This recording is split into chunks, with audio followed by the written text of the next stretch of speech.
Irregular periods पे कि ये क्या है और किस तरीके से इरेगुलर पीरियड से डील किया जाए। सबसे पहले ये जानना जरूरी है कि क्या आप सच में इरेगुलर पीरियड से सफर कर रहे हैं या नहीं। खाली डेट वाइज पीरियड्स का आगे या पीछे हो जाना ये नहीं दर्शाता कि आपको पीरियड्स की इरेगुलरिटीज है। इसको समझने के लिए हम 4 कैटेगरीज में समझेंगे। सबसे पहली बात टाइमिंग की। देखिए, एक नॉर्मल पीरियड 24 से 32 दिन का हो सकता है। फॉर एग्जाम्पल, अगर आपका पीरियड हर 20 दिन में भी रिपीट हो रहा है और अगर आपका पीरियड 30 दिन 32 दिन के बाद भी आ रहा है तो भी ये बिल्कुल ही नॉर्मल है। लेकिन इरेगुलरिटी कब होगी? जब आपका पीरियड एक बार 20 दिन बाद आ जाए, एक बार 1.5 महीने तक ना आए, फिर उसके बाद इरेगुलरिटी लगातार बनी रहे, लगभग 6 महीने तक ऐसे ही इरेगुलरिटी बनी रहे, तब आप उसको कहेंगे कि आपकी पीरियड्स इरेगुलर है। सेकेंडली, बात की जाए ड्यूरेशन की। अगर किसी लड़की के पीरियड्स, किसी भी गर्ल्स के पीरियड्स 2 दिन में ही खत्म हो जाते हैं और उसकी रूममेट के 6 से 7 दिन चलते हैं, तो वो ऐसे में ये ना समझे कि मेरा एब नॉर्मल है, उसका नॉर्मल है, या मैं रेगुलर हूँ और उसका पीरियड 7 डेज यानी कि नॉर्मल चल रहा है। ऐसा बिल्कुल भी नहीं है। हर व्यक्ति की इंडिविजुअलिटी अलग अलग होती है।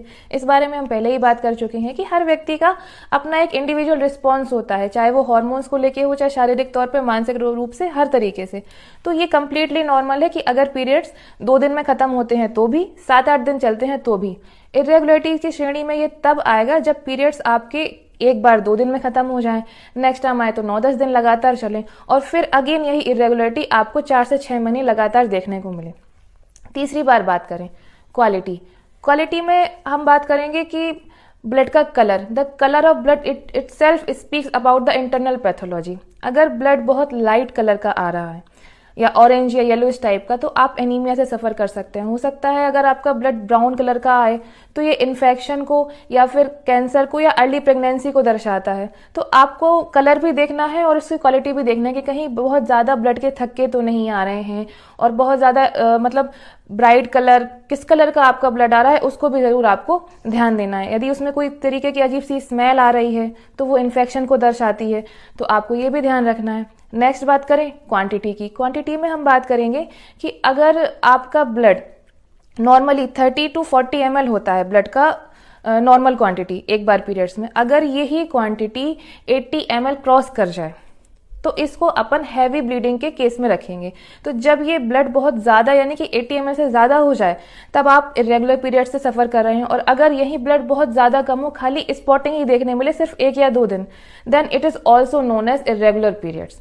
तो इन सभी बातों से हम ये समझेंगे कि कई बार हम नॉर्मल होते हुए भी अपने पीरियड्स को रेगुलर समझ लेते हैं जबकि वो रेगुलर नहीं है।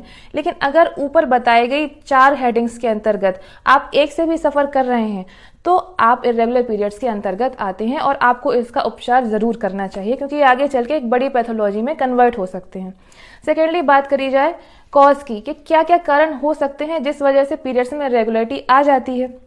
बहुत ही कॉमन कॉज है स्ट्रेस, फिजिकल और मेंटल किसी भी लेवल का होना। नेक्स्ट बात की जाए तो हार्मोन्स, यानी कि जो फीमेल्स हार्मोन्स है ईस्ट्रोजन और प्रोजेस्टेरोन का ऊपर नीचे होना, खासतौर से यंग गर्ल्स में या जिनका अभी अभी पीरियड्स होना स्टार्ट हुआ है। और ये पीरियड्स का इम्बैलेंस प्रेगनेंसी और ब्रेस्ट फीडिंग के बाद भी देखने मिलता है।